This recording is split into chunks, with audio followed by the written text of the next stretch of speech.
Oh. Oh, that's how this works. Okay. Alright, this is some life-changing shit, and I need to tell people about this. Oh, what do you mean I have to learn how to actually edit videos in order to put stuff on YouTube? God damn it. Okay, but no, really, though. I'm going to be in queue for probably a hot minute, so let me tell you about PipeWire and the problem that it's going to solve for you and me in the future for streaming on Linux. Anyone who streams on Linux, and frankly anyone who streams at all, understands the nightmare that is managing audio is. So what I just launched is a program called Helvum. Helvum isn't the important part. The important part is Helvum is just a client to interface with PipeWire. PipeWire is an audio engine. Those of you in Linux may be familiar with either Pulse Audio or Jack. PipeWire is sort of your core audio engine, and it actually replaces both Pulse Audio and Jack. Now, the first thing you'll notice is that I've got a whole bunch of audio sources here on the left, and we'll call these audio sinks here on the right. We've got my webcam, which I don't turn on anymore. We've got USB audio codec. That is going to be, microphone here. Live streaming USB device. That's my console capture card for when I want to capture, my consoles, my little Nintendo Switch that I've got here on the side.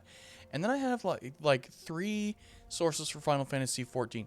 Now, I'll admit, 3 sources for Final Fantasy XIV is kind of weird, but it is what it is.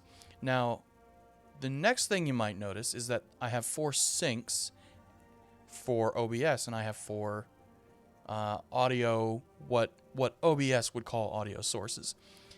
Now, the default that most of you are going to be familiar with is all of my audio sources, or the vast majority of them, are piped into my headphones in this sink are called HD Audio Generic. And then everything comes out of HD Audio Generic as a monitor, and you feed that into OBS. That's what most people will do by default functionality. Now, what if I were to simply, just click on Monitor FL on my headphones, and then just remove access? Oh, can you no longer hear the video game? Can you no longer hear me making the clicky click noise on the cancel button as I'm in queue waiting forever for this game? Well, I can give it back. Let's see, is it this one? Huh? Yep. So, desktop audio 2, it's faint, but you can still see that there is audio.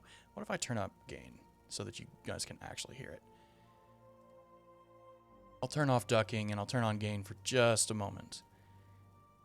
Like 10 decibels. Yeah. Right?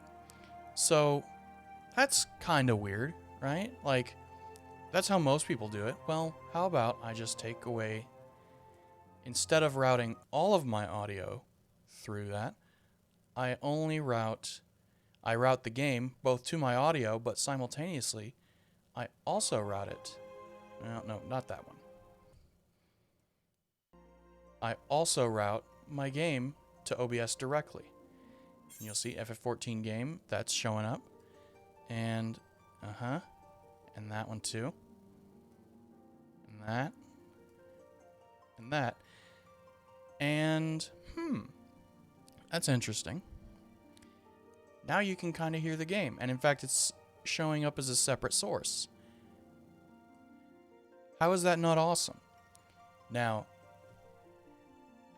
here's the next thing you can do with it. You may notice I also have Spotify listed as a source. Now, nothing's been playing, but what if I do start playing Spotify? Thank you to Epos Vox for backing track. Now, I can hear the song Ultima by backing track in my headphones, but unless there's audio leakage through my headphones into the mic, you're not going to hear it. Well, what if I were to take that and route it into... Actually, I should probably turn this down before I do that. I'll route Spotify into the desktop audio 2 source. Oh, look at that. Look at that. Now I can control separately Spotify, and I can even take the volume of Spotify in OBS, control that manually. Look at that. I can take my game, still in queue, control that independently. Now, you can do this with virtual audio cable and voice meter banana or whatever you want to call it. Those tools exist in Windows, but man, they take up a lot. This is baked into what is basically your default audio setup if you're running PipeWire. Now, that's just really cool. Well, Final Fantasy crashed. Welcome to launch day on a popular MMO expansion. So check this out. Let's do some more wild shit. You may notice I've got Spotify and a YouTube video of Kiara singing Sparks going. Now, when I turn the volume up on my audio sync, which one do you think you will hear? You would probably intuitively think both should play. But pay close attention to what I've got set up in PipeWire over here. I got Spotify routing to OBS, and I've got it routed to USB audio codec, which is a dummy. It is an actual physical audio device. That is a caveat that we'll go into later. But I only have my browser LibreWolf routed into my headphones. So if I roll this up,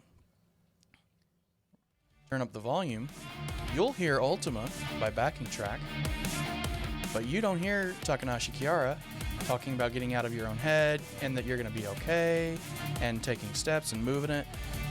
Now, what this means is you could, if you want to have a separate song going to the stream to your viewers than what you're listening to, then you can effectively do that because you don't hear Kiara, and I don't hear Ultima by backing track.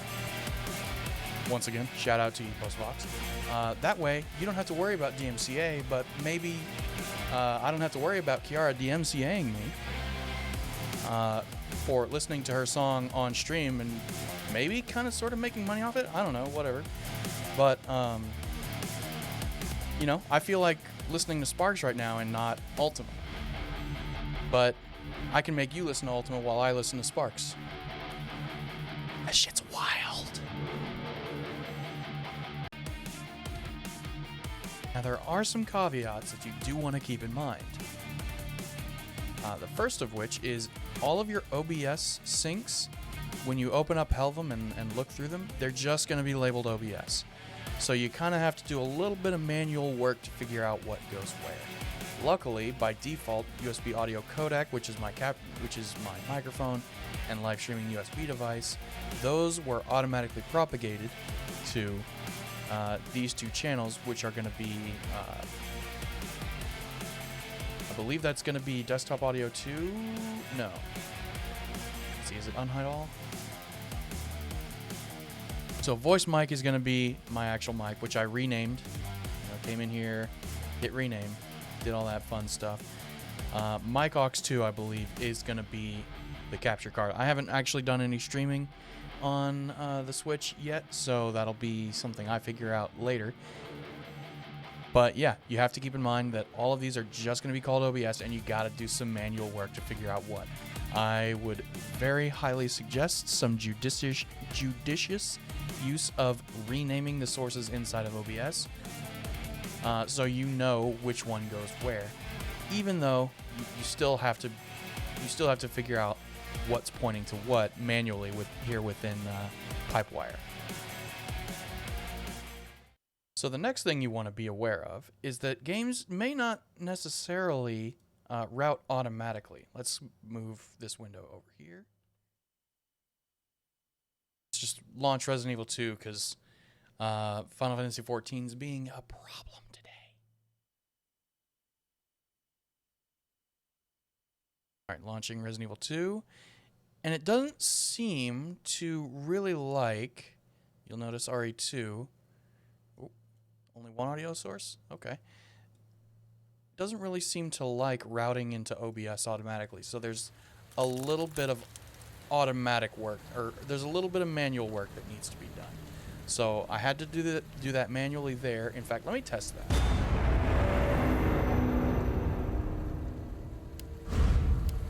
I'll quit the game and I'll check back on my audio chart. RE2 has disappeared as an audio source. So now I'll go back and relaunch Resident Evil 2. It's going to take a second.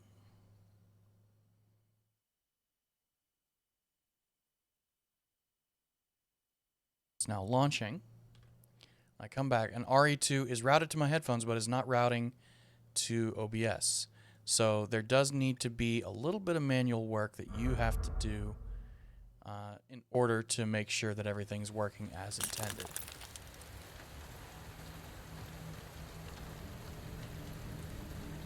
I'll route those there. So yeah, definitely need to keep in mind that some manual routing will need to be done in order to properly make sure that audio is set up. I'm sure there's going to be some kind of tooling or some kind of way later. There's probably a config somewhere. Even I'm still kind of new at learning all of this, to automatically set it up so games route to this OBS channel. If the OBS channel exists and this audio source comes up, route automatically both to headphones and to OBS. I'm sure that's a config somewhere. I'm sure there's software somewhere to do that. Someone who's probably more experienced in PipeWire could tell me, or maybe the PipeWire devs didn't think of that, and maybe we can let them know and we can handle this use case. And all of that to say, I am really learning to love PipeWire. It has proven to be a godsend on my streaming efforts and my video efforts so far, and I've only been using it for a day, and I'm still figuring shit out. So by the way, since I mentioned I am a streamer, I'm going to link my channel somewhere in the description, in the thing what you read.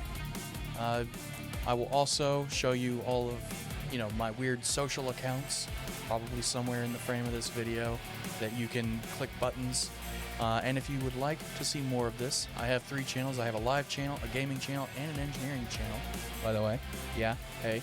I write mostly on my live channel. I mostly play games, but I also write code. I'm working on a project to support streamers using cryptocurrency, the cryptocurrency known as Bitcoin, and that's a really cool project, and hopefully that will come along. But yeah, I'm gonna put my socials here on the screen. Hopefully, if I prove to be a good editor, and I will link things in the description what you read. You can figure it out. You're an adult. I trust you. I trust you know how to leave feedback and do the subscription. Yeah, you know how to do all that. I don't have to tell you how. But anyway, thank you for watching, and I will see you around hopefully.